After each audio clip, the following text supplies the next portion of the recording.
Assalamualaikum warahmatullahi wabarakatuh. Di sini saya akan mempresentasikan hasil makalah yang sudah saya buat mengenai mutu. Nah, hal pertama yang akan kita bahas mengenai tentang pengertian dari mutu, kemudian ada indikator mutu, kemudian ada harapan pelanggan, dan yang terakhir adalah peningkatan mutu. Jadi, mutu itu merupakan istilah yang memiliki makna berbeda di setiap orang.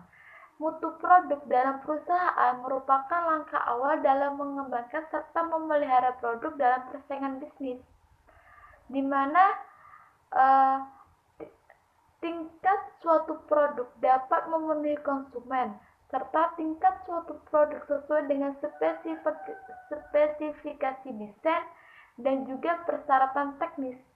Produk akan mencerminkan kemampuan untuk menjalankan tugasnya yang mencakup kehandalan, kemajuan, kemudahan dalam penggunaannya, kemudian juga pengemasan serta daya tahan terhadap produk tersebut.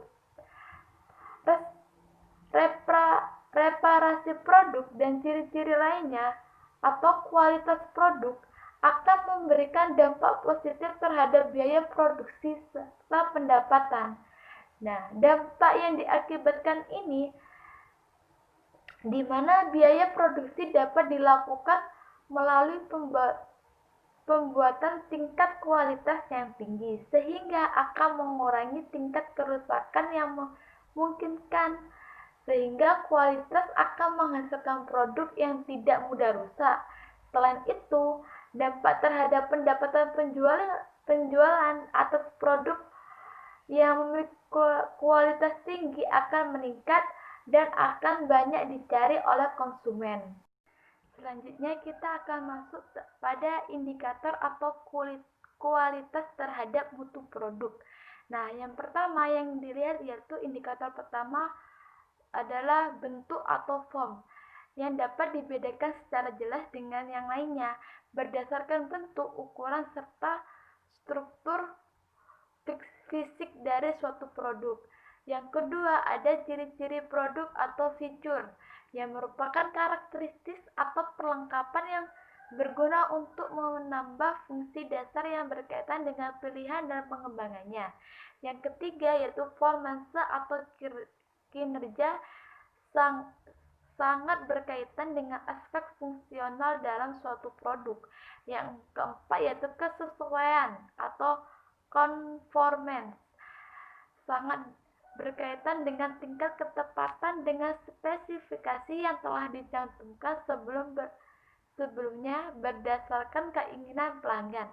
Yang kelima ada ketahanan atau durability, yaitu berkaitan dengan berapa lama produk tersebut dapat bertahan atau dapat digunakan.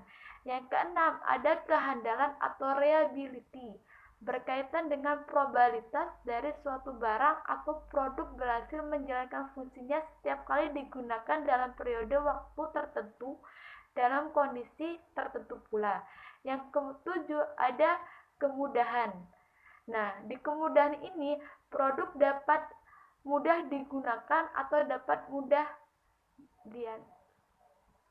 Yang kelima atau yang kedelapan ada gaya, dan yang kesembilan ada desain.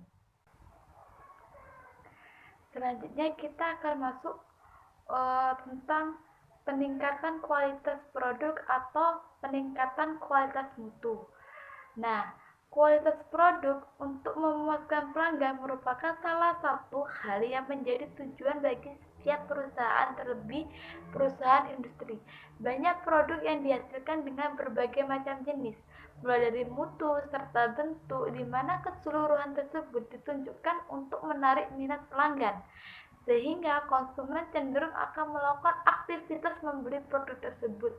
Oleh karena itu, setiap perusahaan dituntut agar mampu menciptakan produk dengan spesifikasi yang terbaik agar kepuasan pelanggan dapat terpenuhi. Hal tersebut menuntut perusahaan-perusahaan untuk dapat merumuskan kembali strategi yang ditempuh untuk meningkatkan kemampuan bersaing dalam melayani konsumen.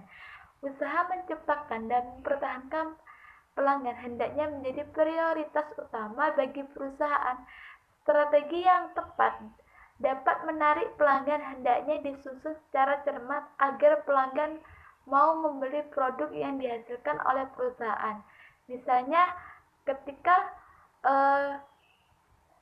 konsumen atau pelanggan sudah membeli produk kita dengan mutu yang baik, maka kita sebagai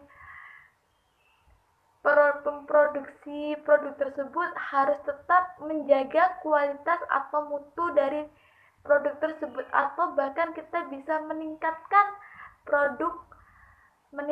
mutu produk yang sudah kita pasarkan dengan cara tetap menjaga keekonomisan produk tersebut, mulai dari bentuk, terus tata tempatnya, seperti itu. Jadi gimana caranya kita untuk meningkatkan mutu agar dapat menarik pelanggan dan terus membeli produk yang sudah kita pasarkan, seperti itu. Yang selanjutnya kita akan masuk pada harapan pelanggan. Nah, di mana harapan merupakan perkiraan atau keyakinan pelanggan tentang apa yang akan diterimanya. Harapan mereka dibentuk oleh pengalaman pembelian terdahulu atau komentar yang telah diberikan teman atau kenalannya serta janji dari perusahaan tersebut. Nah, harapan-harapan pelanggan ini dari waktu ke waktu berkembang seiring dengan semakin bertambahnya pengalaman dari pelanggan ketika pelanggan tersebut membeli produk yang sudah dipasarkan. Nah, hal ini berkaitan dengan kepuasan pelanggan, di mana kepuasan pelanggan itu sendiri merupakan suatu tingkatan di mana kebutuhan atau keinginan dari konsumen atau harapan dari pelanggan terpenuhi, yang akan mengakibatkan pelanggan tersebut menjadi ketagihan dengan produk yang sudah dihasilkan. Dengan begitu, konsumen akan membeli ulang produk yang sudah kita pasarkan. Itu tadi secara singkat penjelasan dari saya mengenai makalah yang sudah saya buat mengenai mutu produk. Kurang lebihnya, wassalamualaikum warahmatullahi wabarakatuh.